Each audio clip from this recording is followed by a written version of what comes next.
Hello, everyone.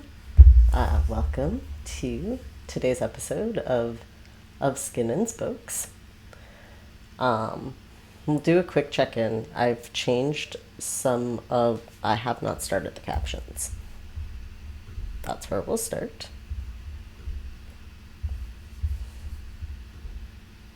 Captions are now going. Excellent. Good stuff. All right. So yes, doing an audio check-in. I changed some of my audio settings, and I think I need to keep turning my mic down. How is this? Is this better? Am I now too quiet? Wheelam writes in the chat that they can see the captions too. Yay! And tonight, we are not streaming a game, so I can actually see the chat in OBS. It's very exciting. And perfect. Willem says that the sound is good. Excellent. Today I found out that for whatever reason, the input into my computer from my mic was turned way down. So everybody keeps telling me that my mic sometimes makes me really quiet, and they couldn't figure it out. And I'll turn up my mic and it gets better. But it was because the input was turned way down on the computer side of things. So check your system settings, people. They matter. They can solve you a lot of headaches and a lot of seeming incompetent when you're doing things professionally. Good tip. Get to know your computers. Anyway, that is not official stream content. That is what happens when my head goes on tangents. Visual description. Yes, I'm Shay. I am a white, non-binary, trans-mask-ish gender, what is that, human, in their mid-30s.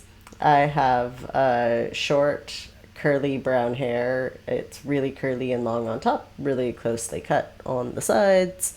I have piercings in my face. There's a lot of them.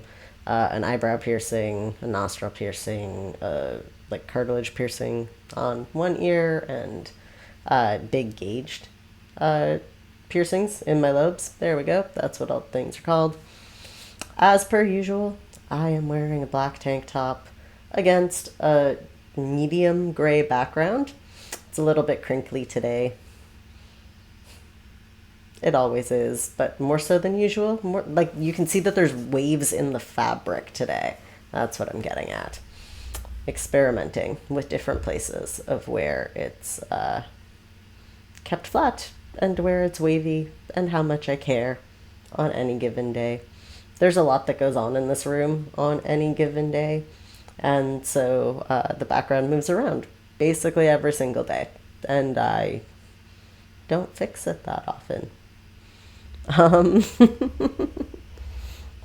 So that's your introduction. This is the Of Skin and Spokes podcast. It's not a podcast, it's a stream. What am I talking about? It feels like a podcast sometimes because I feel like I'm talking into radio waves. It gives me that impression, but a little bit more in real time. It feels more like a radio show than a podcast, but we don't really have radio shows anymore. Anyway, this week, it's been a week. In really exciting things, the promo information is out there for Pushmakers. If folks don't know what Pushmakers is, that's not a you thing, that's a me thing. I haven't really been talking about what's been going on with Pushmakers at all because we've been so busy doing it. Pushmakers, I'm a guest curator with Dance Makers this season, and we put out a call to create a choreography resource for non-disabled choreographers, and we put out a call to have some disabled dancers who also used manual wheelchairs come and work with us on that resource. And then a whole bunch of really wild stuff happened. The conversations were fantastic. We have learned so much about what is and isn't happening in Canada's disability dance sector. We've learned a lot about like what disabled dancers are and aren't interested in at this moment in time, which is pretty cool. And so we're having an event to talk about all of these things that we've learned. And we are hoping that folks from the dance and disability communities come out and join us, because it's the beginning of conversations. The like summary takeaway is, not only do we need to talk about this more, we need to have more spaces to talk about it, because it's really important conversations that we're nowhere near finished having. And so the town hall is really like the first place for us to come together and start to have some really critical conversations about space and opportunities in Canada's dance community for manual wheelchair users, and also what that means for other folks in disability dance who are not manual wheelchair users. Like, what is pretty widely assumed to be applicable to all of these communities, and then what is extra specific about manual wheelchair users. We're getting into all of that, and it's so exciting. So stay tuned. The town hall is happening on May 30th. No, I'm getting my dates wrong. I will make sure that when this goes up on YouTube, on YouTube. That's where I put these. When it goes up on YouTube, that there's a link to like the actual flyer and the registration and stuff. I am terrible with dates.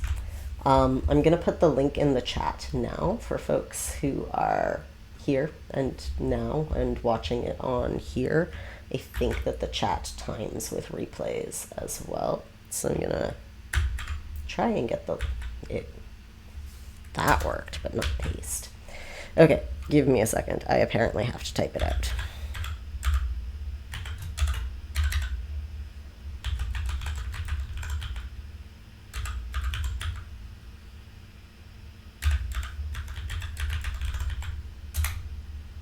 There we go. So that's the Dance Makers website, where there's the registration link and the flyer, and it will give you the accurate date. I've got stuff going on both the 30th and 31st. I think that this is the one on the 31st. I just really struggle with remembering dates. If you've watched my reels, you can tell I never know what date we are, what month it is. Time. It's weird. So check where it's printed, because I can't tell you. In gaming news this week, I haven't gamed a lot, other than we played Night in the Woods on Wednesday, and that was really fun. I'm really looking forward to playing more of it with you all this Wednesday. It's a great game, and like we're about to start to actually find out what's going on, other than Aunt Mall Cop. It's coming. It's great. Come play with us on Wednesday nights. It was fun. But the one bit of gaming that we did do that was very notable, other than yesterday, we played a lot of Pokemon Go yesterday. That was fun. Whalem and I did a lot of Pokemon Go. But we also beat the level that we were stuck on in Lovers in a Dangerous Space-Time. We've been stuck on Hercules for like weeks. We tried like 20 times to beat him. It must have been like at least.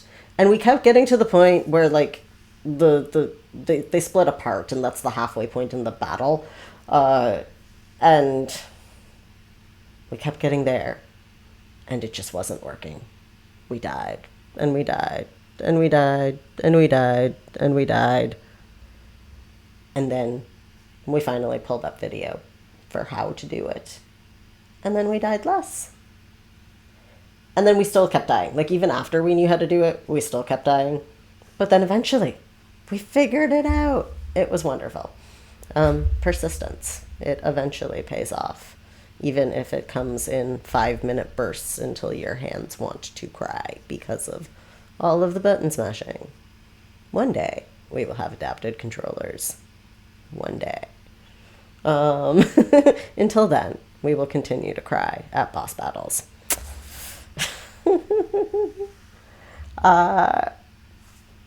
Things are flashing in my face, and I do not know why. Oh, I do know why they're flashing in my face, and it's okay. It can wait. Most of the time, the flashing things cannot wait, but sometimes they can, and it could.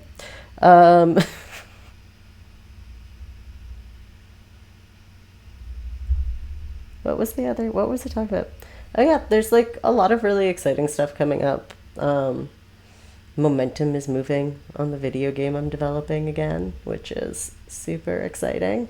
Incrementally moving forward. It sort of just finished like a major development phase, and it's felt like it's like sat for like a month or so. And of course, when projects sit, there's time for new projects to creep in. And so it was one of those things that I was starting to feel a little bit anxious about whether or not it was going to move forward.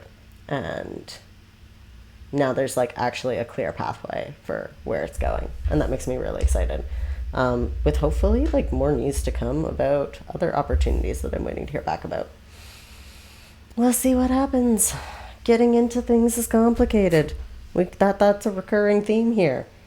It's not about whether or not the application is good enough to get in. It's about what happens on the other end, and when they realize that you're actually way more disabled than they thought you were, and that disability means something than they thought that it meant, and are you able to come to terms to come up with enough of an understanding that you can keep moving forward together, or not?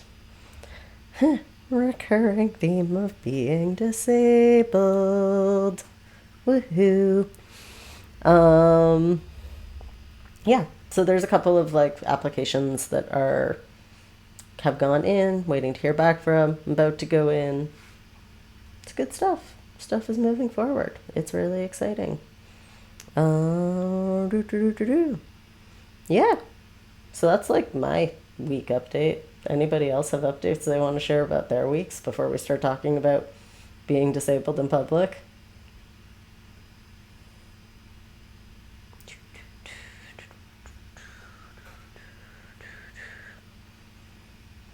I'll dance while I leave space for the lag.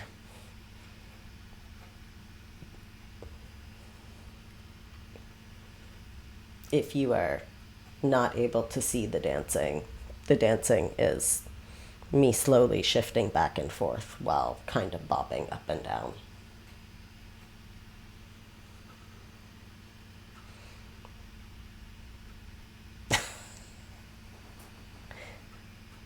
And then I feel very silly.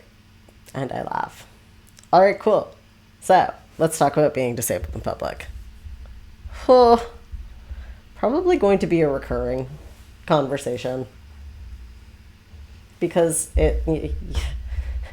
you can only like opt out so much of existing in public as a disabled person. No matter how terrible you experience what being in public can be like, there are still reasons why you cannot just live in your house. For so many reasons. For so many reasons. You can try really hard, but it's impossible to do 100%. And even if you're only leaving your house that necessary 1%, that's still public, and the public is still going to find you. So before we got into this conversation, I wanted to add, put a little bit of context to what my experiences are and what I'm bringing to, talking about this. So right now, I am a full-time ambulatory manual wheelchair user who is quite athletic in their use of the manual wheelchair.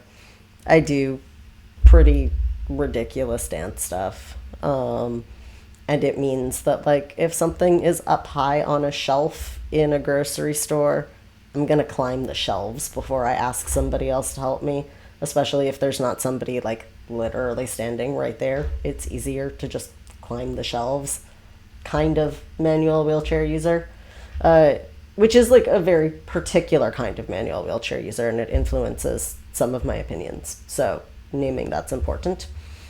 Uh, I also am a full-time manual wheelchair user after like finding that that was the mobility device that worked best for me after trying kinda everything out there. So at times in my life, I've been a cane user. At times in my life, I've been a rollator user. At times in my life, I have been a like power scooter user.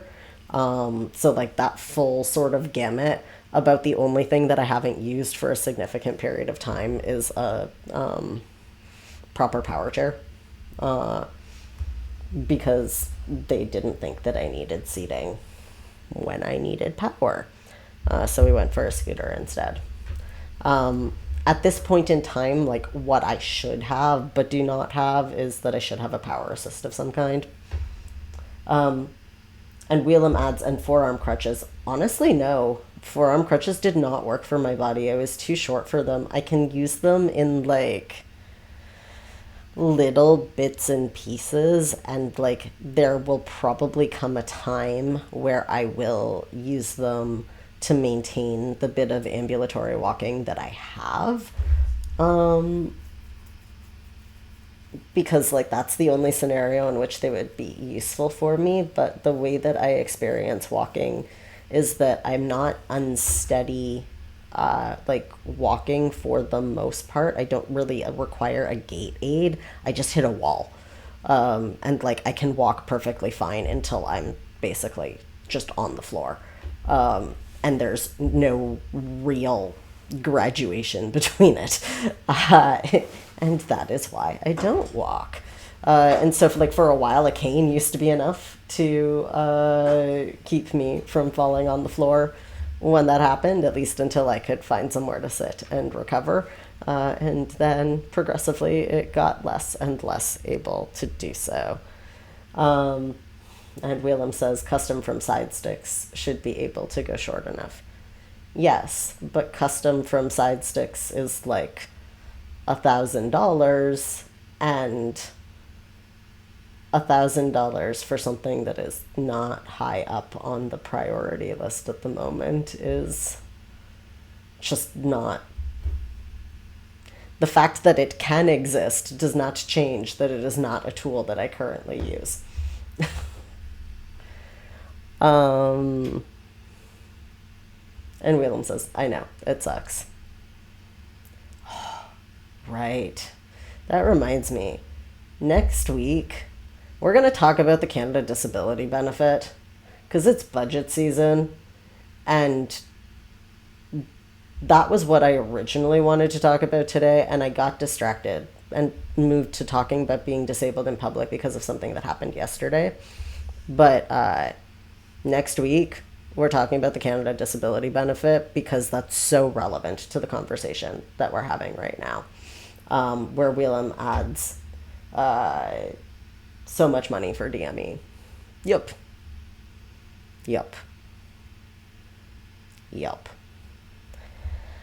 Oh, and then the last thing that I think is really important to name as part of this conversation is that my experiences are of a person who is assumed to be white, who often is assumed to be female, even though I'm non-binary.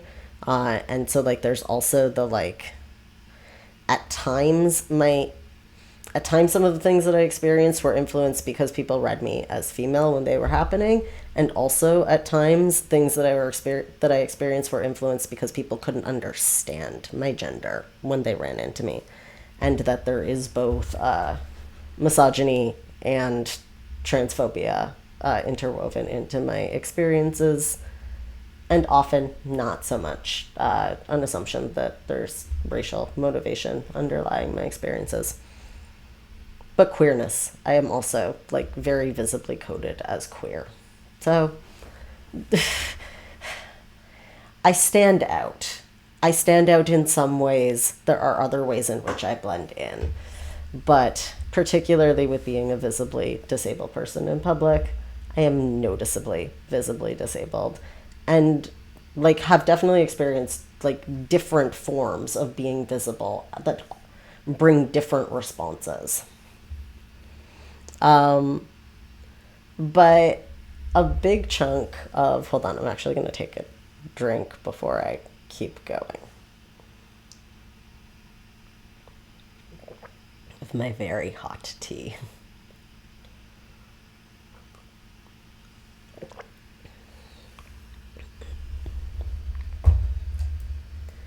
But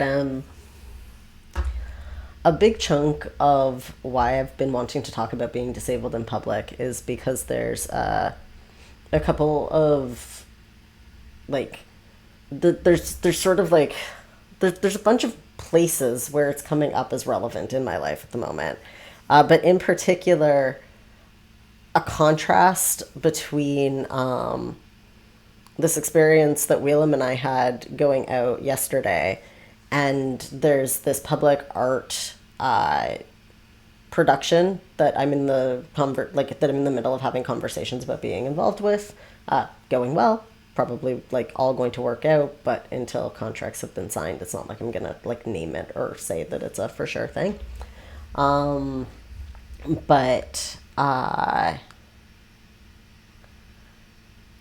the conversations have been around what is the experience of disabled people in public. And so yesterday, we'll start off with the like moment that happened that like afterwards it was like, wait, that is wild that that was the way that that went.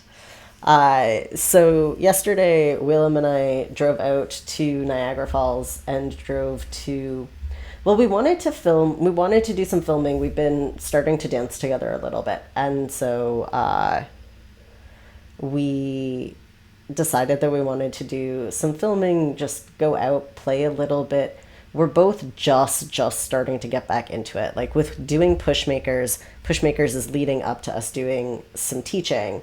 And so a big part of our arc over the last several months has been starting to actually get back into dancing bodies, starting to get dance back into our bodies so that as we're starting to bring groups of dancers together, we're actually in a good place to be able to demonstrate the stuff that we're needing to show them. So the stuff that we're getting into is very different from what we're teaching. It's the beginning of like professional contemporary wheelchair dance partnering. And so like starting to figure out weight sharing, weight shifting, being on different parts of your chair, like wild and ridiculous tilts and spins, and like just starting to, because we've never danced together, we don't have a sense of each other as partners yet. And so even just getting a sense of like, how do you move? How do I move? What are the turns that you like? What are the turns that I like? What do you know how to do that I don't know how to do? What do we have to teach each other?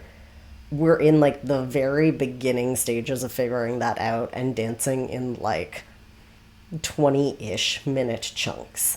But we're getting into some really cool stuff that we want to share with people as we're starting to figure this out. And so we like to dance in places that are pretty, and we like to dance with flowers and nature, and the trees are gorgeous right now. Like the cherry blossoms are just like sort of finishing. You can still, like, depending on where, find like the last vestiges of magnolias. Lilacs are just coming into bloom. Like it's a beautiful, beautiful time of year here in Canada. Like one of my absolutely like most favorite times to just spend time outside. And so did a little bit of Google searching about like where was a really good place to like try and take some video in front of lilacs. And it turns out that in Niagara Falls by the clock tower, there is something like, I think online it says 12 acres of lilacs of like all kinds of different like rare varieties. Found out that there's this huge botanical garden school out in Niagara Falls because of all of the like unique horticulture stuff that they do out there. And I like, this was my Saturday morning getting to find out like nerdery about plants in Niagara on the internet. So we were really excited to drive out there and try and find somewhere that we could do some filming of us just like messing around in front of lilacs, because when you have beautiful scenery, it just makes the dance that much more beautiful.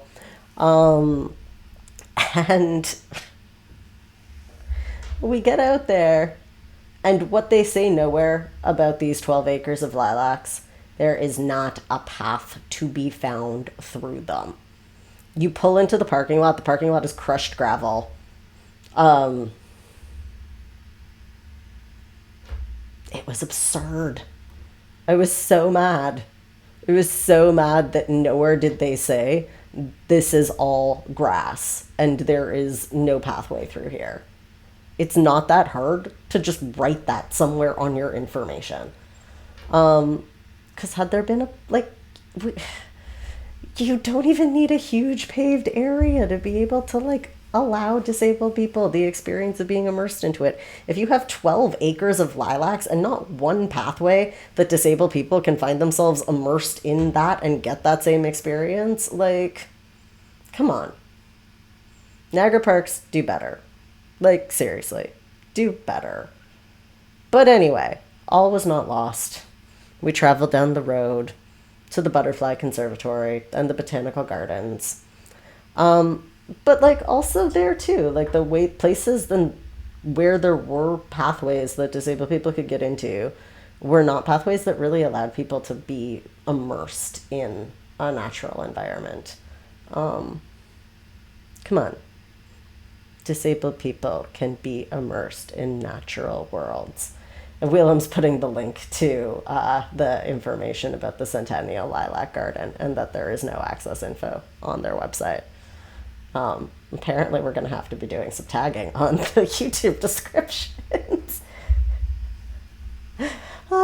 Activism by talking about it. But anyway, after we followed the very badly marked detours that one of the parking lots for the conservation or for the Butterfly Conservatory is entirely blocked off for repaving, and finally found ourselves parking. We went around, did some scouting. We found a beautiful, like an absolutely gorgeous spot. I'm gonna have to probably like take the still from when we got the camera angles set before anyone was in the frame, because it's there's a building and there's this beautiful in bloom tree. It's probably got to be apples or something like that. And what yeah, just like the like paved road, but like this full tree full of white blooms and like gardens like slowly blooming underneath, like absolutely meticulously landscaped, and it was so gorgeous. And I'm so excited about where we were set up, but it was at the like intersection of like a back access road that backed onto a staff parking lot, so that it was paved enough that it was also sort of a junction of the accessible main pathway through the broader garden areas, way of being able to get like how we even found enough space to be able to set up cameras and dance in with enough space that was paved in a botanical garden. It was wild that it was like following the vehicle access routes, and we just happened on a space that looked beautiful despite it being predominantly used for service entry. And it sucks too, because it would be such an amazing place to be able to do a site-specific, like immersive dance work. I love site-specific work. I love it so much. I see that there's a comment in the chat. I'm going to get to it in a second, but I'm going to finish what I'm saying first. But there's a well there, and I'm like, I want to like play with this well. I want to like climb up on it, and I want to like get intimate with it. But like trying to be able to get a disabled audience into a space like that, like there's hardly space for us to dance in, never mind be able to get a disabled audience into a space like that. Which is also part of why so much of my work is shifting towards video, is because if I want to do site-specific work, but I can't bring like if there's hardly enough space to work as a disabled artist, never mind bringing a disabled audience to the work. Like people vastly underestimate how many disabled people disabled art can draw, and that there are not venues that are capable of, hosting more than a couple of disabled people at a time, and they call themselves accessible venues, but it's like accessible venues for what type of art and for what type of audience, because they're not accessible venues that I can bring an audience of my work to. And then we have in the chat from Pudding Butts, I find over here that these sorts of places, when they claim to be accessible, it's always gravel paths. Yes. And not all gravel paths are equal, right? Like if you have a finely crushed gravel path that's like not too deep on the gravel and there's a pretty solid like underpinning in it, and the gravel is really about like trying to like level it out, and it's heavily traversed, and so it's really well packed down, it's honestly not that bad. But like big pebbly gravel is awful. It's terrible. You just sink into it and you can't move. And grass, like, also too, like, you can, like, it's not that I can't wheel on grass, but it takes so much more energy. Wheelam says, or flagstone on grass. Yeah, like big pavers and flagstone and interlock. Wheelam says, I'd rather just grass. Yeah, like the shifting back and forth between mediums is really like annoying too. Again, can be done, and disabled people do it to be in public, but it sucks. There's no like there are areas in parks too that just like get eroded. Like here in Canada, a lot of pathways through Toronto's parks are poured asphalt, and so it's just sort of like rounded over at the edges, and so it degrades over time because that's what asphalt does. And then suddenly like there's craters or dips between the asphalt and the grass, and you're just like, this is really what I have to deal with to, go and sit with my friends and have privacy to have a conversation in a park. Wheelam says, or in the middle of the path itself. Yeah, that too. I mean, asphalt also cracks and erodes and is susceptible to potholes. There we go. That's the word.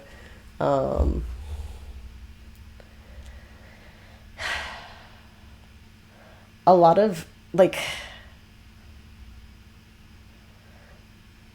Wheelam says, and never a path to the benches or like off the path for privacy. Exactly. Like, I think that this is the challenging thing about this negotiation about disabled people in public space, is that officials want to say like, oh, well, our space is accessible because it has like ABC amenities, and they don't recognize that it doesn't take into account how disabled people actually, or how people actually use the space. Like when you go to a park, one reason to go to the park is to wander the path and get some exercise, or run, or walk your dog, or whatever, or walk your cat. Increasingly walk your cat.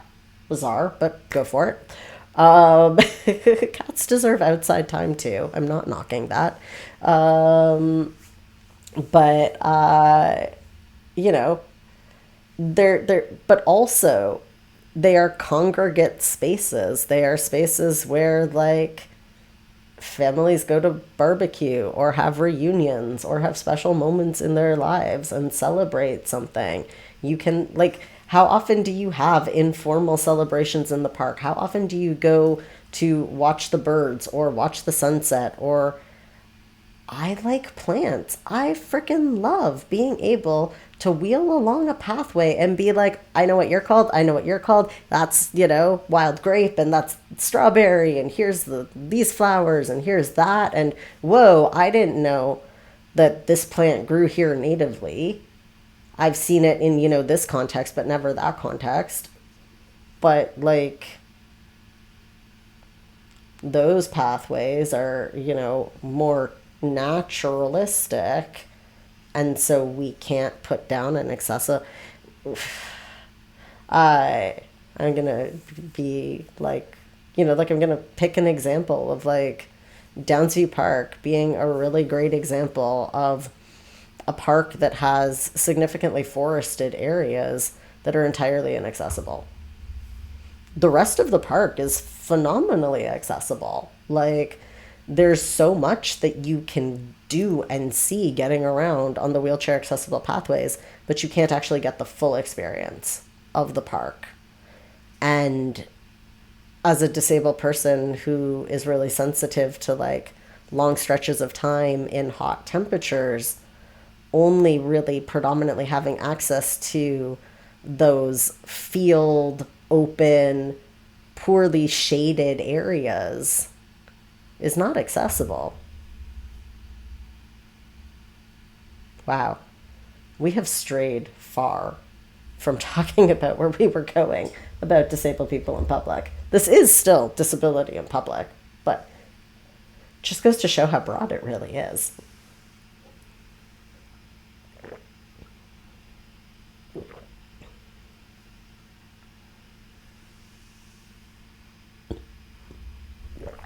Wheelam says there is one short section of trail that is accessible, but also half of it is without tree cover.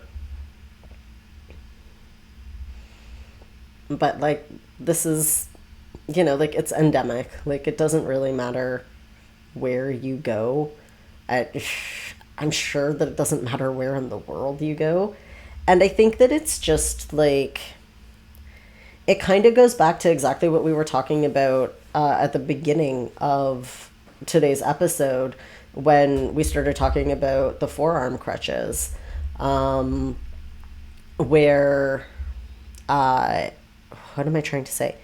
It's not that there aren't ways to do the things that disabled people want to do, but that it is often that they require something entirely different that generally is 10 to 200 times the cost of what a non-disabled person would need to have the equivalent necessary equipment. So like, for a non-disabled person, let's say we want to talk about appropriate hiking gear to hike in trails that are not paved. So what do you need? You need a reasonable pair of hiking shoes where if you're going to really spend for them, you're going to spend maybe $200. And like, if you want to be extra about it, like a pair of walking poles, which again, what a reasonable estimate on walking poles is $150, $200 maybe. So if you want to be like super outfitted to go to the woods, and I'm not going to include clothing in this because clothing applies to both disabled and non-disabled people, right? So I'm not going to talk about like, oh, well, the cost of their outfit, to keep them safe from ticks and what have you, what have you. We all have to be safe from ticks. So we're going to just talk about that kind of hardware type stuff because everything else is the same. If I need to get a set of like off track racing, not off road, there we go. Like, they make off-roading wheelchairs. They're about $6,000 or $7,000 each. Trax chairs, $6,000 or $7,000, something like that. So cool. Our non-disabled person spent 400, and I'm looking at maybe 7,000 to be able to access that without support. And then to expect that like every disabled person have access to that kind of capital, and like I'm simplifying this a little bit to make it so that folks who don't know all of the options can sort of, like, there are other options. I'm not saying that the $7,000 wheelchair is the only option. I don't even know if it costs $7,000. It might cost more. It might cost 12. It might cost whatever. Wheelam's also adding plus a trailer and a vehicle that can pull it, and also the space in your house for another chair. Like, let's talk about the fact that, apartment units in Toronto, a lot of them that have been built in the last 10 to 15 years, a two-bedroom apartment is sub 1,200 square feet. So assuming that you live in a, 2-bedroom apartment, how many wheelchairs can you fit in your house? Why should I need a custom built to purpose wheelchair, a van that is capable of holding more than one, or a vehicle that's capable of holding more than one wheelchair at a time? Because you also are not gonna, bring your tracks chair. Like, say you want to go on a trail and then go out for dinner. You're not gonna bring your covered in mud all terrain wheelchair into a restaurant to go get food after, even if you're just grabbing it takeout because you're being conscious of being around people, because, that's the thing that the disability community is still doing. Like, the amount of resources that then each and every single wheelchair user has to spend to gain access to the same path. Like, let's not forget, these are public use facilities. And we're talking about, like, these are major tourism attracting facilities in, like, cities that invest significant amounts of capital in their tourism industry, who have offloaded the responsibility of navigating their own spaces to disabled people, who they're also trying to market themselves as a destination to, but they're not realizing that there's sort of like an asterisk beside their name. Hey, fuel injection, welcome. Like, they're not realizing that there's sort of like an asterisk beside the, like, disabled people welcome, if you can afford the, price tag of all of the equipment, and, like, also have the time and capacity to arrange for, like, every bit of that to be accessible. Like, can you imagine, in Niagara Falls, there is a big intention to try to shift people onto the public transit system that they have there. And if you're a non-disabled person, that public transit system is phenomenal. And, like, please do, like, get cars out of, so much is going on in the chat. Wheelam says, while calling themselves accessible. I'm expanding on that. And then we have a first-time chat from Patricia saying, hello. Hello. Like, if you're, like get cars out of tourism areas so the disabled people who can't get on the bus system and mass transportation systems can actually navigate and have the space that they need to be able to get around. But, like, realizing that, like, you can't fly into Niagara Falls directly. Patricia says, I'm disabled. Great. Welcome. Pretty much everybody here is. It's a good time. Like, you can't fly into Niagara Falls directly. Hey, whoever said unlucky, that's not cool.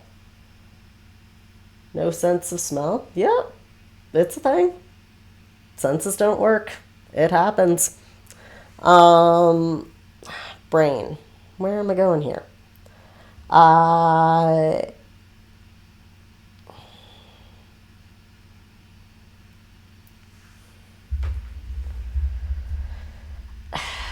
Reverend, I mean, 30% of people in the Western world have disability. I don't, like, luck. I mean, disability just is. It's not a big deal one way or another. The bigger problem is that people don't understand that disability just is, and they think that it's exceptional. And so they don't imagine that someone who is disabled is really, like, likely to use things just in the exact same way that a non-disabled person is. Would I rather be in a wheelchair or not? I would rather, in my life, I would rather be in a wheelchair than not. because if I was not in a wheelchair, I would be in bed. And so if I didn't have my wheelchair, I wouldn't be able to do literally anything. And my life would be shrunk down to my bed. And I live enough of those days, even with my wheelchair, that I can tell you that it is far better to use a wheelchair and have access to the world than it is to not have the tools that you need and not be able to do things.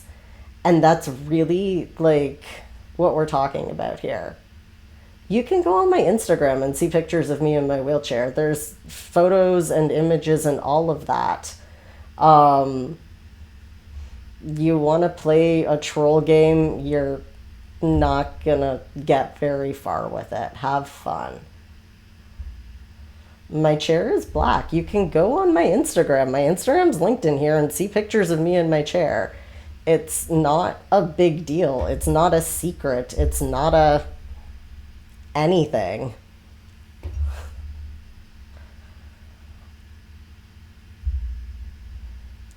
Yeah, power chairs are great. A lot of people can't get to power chairs. Exactly. They're so expensive. This is exactly what we're talking about.